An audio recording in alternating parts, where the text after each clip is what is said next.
আসসালামু আলাইকুম গাইস। আজকে সকালবেলা ধানে পানি নিচ্ছিলাম, ঠিক তখনই দেখলাম আমার ফোনে একটা আননোন নাম্বার থেকে কল আসলো। কলটা ধরতেই বলল আমি এয়ার ফাইবার সার্ভিসিং থেকে ফোন করছি। আসলে দুদিন আগে আমাদের এয়ার ফাইবারটা হঠাৎ করেই খারাপ হয়ে গিয়েছিল, আর খারাপ হওয়ার কিছুক্ষণ পরে জিও হেল্পলাইন নাম্বারে ফোন করে একটা সার্ভিস রিকোয়েস্ট করেছিলাম। গতকাল সার্ভিস করতে আসার কথা ছিল কিন্তু আসেনি, তাই আজকে আসছে।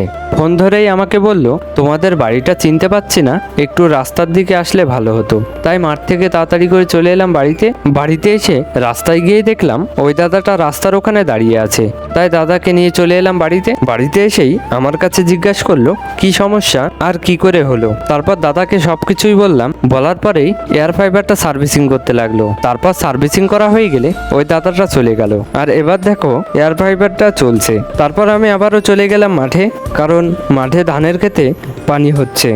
মাঠে এসে ধানের ক্ষেতে চারিকোলটা ঘুরে দেখলাম, দেখে পানি হয়ে গেলে অন্য আরেক দিকে কেটে দিলাম।